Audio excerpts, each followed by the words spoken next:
So out of all the 5-star characters that could get reran in the near future, which one should you go for? We're going to go over all of them because there's a bunch of them on this account here outside of this boy for certain reasons, but we're going over him as well, so don't worry about that. Which of these are going to be the most impactful, if any of them, that you should be saving up for, at least so you have that pity when they come around. And as always, it's July, everyone's outside. If you guys want to pump up some analytical support from the good old YouTube overlords, you know what to do. Put a comment down there, hit that like button, subscribe if you want to see more Genshin Impact stuff from yourself truly here. I guess it's yours truly, not yourself truly, whatever. Now, the first character we're going over is everyone's most asked character, Albedo. I see Albedo getting really like, I wish I would have gotten him. He does do a lot of cool things, but he's known mostly for his elemental skill, doing off the field damage. You can get this hit for 20, 22, 23, 24,000 damage in a defense based build. But is he worth it for that alone? I would say no, but he is capable of doing a lot of different things if you have a team party in mind with him. So a couple different things that he does do. He's very good at buffing up your damage in your team with certain artifact sets and in certain team compositions. If you pair him with another Geo character like his partner in crime, Zhongli, you'll get the ×2 Geo resonance bonus, which is going to increase Geo damage, give you Geo imperil, and on top of that, give you some shield strength bonuses as well, which is very nice. Now, shield strength, if you do build around it, is very, very powerful. It's going to increase the power of your shields, and if you have Geo shields get 50% efficiency as well against all kinds of incoming damage. You can also double down on this with his most relevant skill, his elemental skill, with the artifact set Tenacity of the Millicet set. This set wasn't available when he first was released, and in my opinion, it made him way stronger if you are trying to abuse this set with a team composition that wants to do damage, have him as a support off the field, and also get shield strength here. So this 4-piece here is going to increase the attack of all of your party members by 20% and give 30% shield strength for 3 seconds. This is very, very powerful. It can occur every 0.5 seconds, and it can be procced off of the field. So his elemental skill, while you just set it and it does explode every once in a while, which you can see, you can explode every 2 seconds just by damaging a monster in that giant field. You can have 100% uptime on the Tenacity set. And this is quite strong. You'll get 30% shield strength from this. You'll get another 15% shield strength from just having ×2 Geo characters. And you can do very, very, very cool things and play certain characters in very tanky archetypes inside of this sort of like little wombo combo of Zhongli and Albedo, or another prominent shield strength character. Now, another thing that he got better at doing here is actually buffing up certain different random elemental mastery team compositions. This is because of his second ascension skill that gives 125% elemental mastery for 10 seconds. This was always very good in vaporize / melt based team compositions, but now you can put him in some other ones, right? Maybe you want to do an overload or a swirl team composition, or maybe do an electrocharge team composition. You can slot in there and give your swirler or whoever is proccing these different elemental mastery influenced elemental reactions by 125 EM for 10 seconds, and his elemental burst, remember, only has a 12-second cooldown and a 40 energy cost, so you can have a very high uptime on that free 125 elemental mastery, which is something that's even better for him. So if you're trying to just get him just for the E and you think he's cool and stuff, you're going to be very, very, very, low power initiated, but you're going to have the room and the maneuverability to just kind of make him do whatever. You have so much potential with him, and if you're going to use him to the full potential, being able to do damage, support elemental mastery, give shield strength, give attack percent bonuses, do all this cool stuff, instead of just making him do 20k damage, you can make him do 20k damage on an E-proc and still get in there attack percent, shield strength buff, all of this cool stuff. Then he's going to be a fantastic character for you. Now, constellations here, we did get ridiculously lucky. A little bit of the inner whale came out, and we have C6 of this guy, and a lot of the constellations that are really kind of overblown here is Dust of Purification, his C6, as well as his Descent of Divinity. These are okay constellations, guys. 30% punch attack damage and 17% damage if you're protected by a crystallization shield while you're inside his field. These are okay. Now, as we get more and more and more into more power crept characters in Genshin Impact, power crept DPSs, these are additive bonuses to percent increased damage. So, like, this is going to be additive to your physical goblet or your elemental goblet and self buffs. So if you already have like 130% damage bonus up added through weapons, right, such as these Serpent Spine Claymore, this is also going to be additive to that. So, and what this means is you're not going to get that, you're not actually getting 17% increased damage. You're getting like 7 or 6% increased damage, and that's not a large amount for a Constellation 6 on a character there. So keep these two in mind really when you're thinking about that. It's not going to give you 30% increased damage. It might be like 17%, which is still fine, but it's nothing going to be like absolutely game breaking for you there. A nice constellation for him though is C2, because people do like to build him full defense, and this kind of like makes him a little bit better in a lot of circumstances, because traditionally his elemental burst is attack percent based, where his E is defense percent based. What his C2 does is add a defense percent based multiplier to his elemental burst. That's going to give you a pretty significant increase in damage there in that defense oriented build that many people like to build Albedo for. Now, a character that can actually show off that flexibility of Albedo and allow you to do unique builds is going to be Hu Tao. But let's first talk about Hu Tao in essence. Now, she is a very hyper aggressive character. You have to find a way to defend her, but also keep her at low health at the same time, especially if you have the Staff of Homa, who's going to give her bonus damage the lower her HP is. Also, her talent here, Gift of Afterlife, which is the main way she does damage, drains your HP, and then her own passive here, Sanguine Rogue, is going to give her pyro damage bonus if you're under 50%. So you want to really kind of keep her under 50% minimum for that Sanguine Rogue, or if you have the good old weapon that she uses, you're going to want to go ahead and keep it as low as possible. But that's really what she's all about, maintaining that low health, and you really have to think about if that's something that you want to play, a little mini game inside of Genshin. Now, as far as damage goes, is she good? She's exceptionally powerful, especially if you pair her with Xingqiu. You can get in there and vaporize a ton of her charge attacks. She does have one little caveat there. A lot of her damage comes from animation canceling her charge attack. It's not that hard though. You just have to jump. Just have to jump, man. It's not hard. You're not trying to do dragon strikes or anything. You're just trying to jump. While you can just get in there and throw in her highest DPS set, Crimson Witch of the Flames, you can also do cool builds with her, because you want to maintain that low HP. So what you want to do is not heal her, but shield her. And we just talk about the power of shield strength, and the way I run her actually is retracing Bolide. It's less damage than the good old Crimson Witch of the Flame set. However, this gives you shield strength and 40% normal and charge attack damage, which is the vast majority of your damage. Your elemental burst can do cool stuff. You can make some nice damage per views bait videos on YouTube where you hit for like 250, 300k, 400k melts on a level 1 monster somewhere with a Mona ult and a Bennett burst. You can go ahead and do that, but the vast majority of your damage is from that normal attack charge attack combo. You get 35% shield strength here. Remember, we talked about good old big boy Albedo with the shield strength set on him times 2 Geo, shield strength from Zhongli. There's a lot of shield strength that you can get with this set. You can have a Hu Tao over 105% shield strength, willy-nilly just living at like 10% HP, maybe healing every once in a while from elemental burst.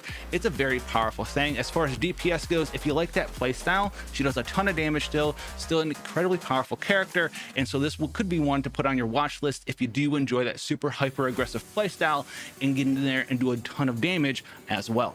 Now, when it comes to constellations, Crimson Bouquet, her C1 is very strong, especially if you want to maximize your damage here, because while you have your E activated, your charge attacks do not consume stamina, where like if you don't have this one, your C0, your animation cancel a lot of the time is going to be a charge attack into a jump. This lets you charge attack into a dash, which is a little bit extra damage, and it makes you feel kind of cool. You can fly around the battlefield. It's definitely a very powerful constellation to pick up. Now, moving from the most aggressive playstyle to probably the most laid back, especially at C0 playstyle, is Ganyu. Incredibly powerful character at Constellation 0, but could also be very boring for you, especially if you're a mobile player, you don't want to charge attack. She's all about charged attacks. Very easy to build though, and so her playstyle, you have a taunt, you have a very strong elemental burst that got buffed right as she got launched. They have 100% uptime on her elemental burst. She's all about freezing. Maybe you want to do a debate melt team with her, but freezing with her, that's the favorite thing that I can do with her in this game. It takes away a little bit of that downside of having to just walk around with low movement speed,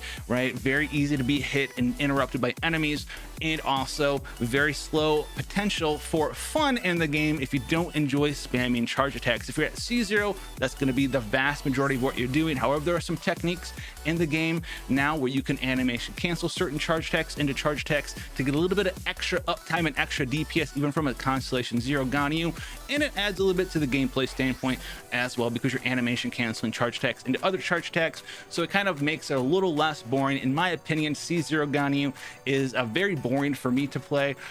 If you have the ability to go all the way, if you're a big whale, you'll note the difference in the kind of gameplay loops that you get with you feel like an assassin with C6 Ganyu, and it's very, very, very powerful. Her constellations build on each other, but really to get the full C6 fun experience, C6 is the one that makes you get free charge attack. So you can do a free charge attack into the animation cancel charge attack into another free auto charge attack into an animation cancel charge attack, and you can just really whip out the DPS, and it's very fun to play. You're very fast. You have double dashes, you have double taunts. Very cool way, very cool play style, and it might not seem like that big of a difference if you are an outside looking in sort of player, but being able to experience that is very cool, and I do love her. One of my favorite characters to play at Constellation 6. At Constellation 0 though, I don't know if I could do it. I don't know if I really could enjoy just the charge attack only style of her. Now for artifact sets, very easy to build her. Blizzard Strayer, super awesome. You put her in a freeze team, you can get very high crit damage. You don't really have to focus on crit rate that much, because if you only have like 11-15% somewhere in there at crit rate from your artifacts, in a freeze team against a frozen target, you're gonna have like 90%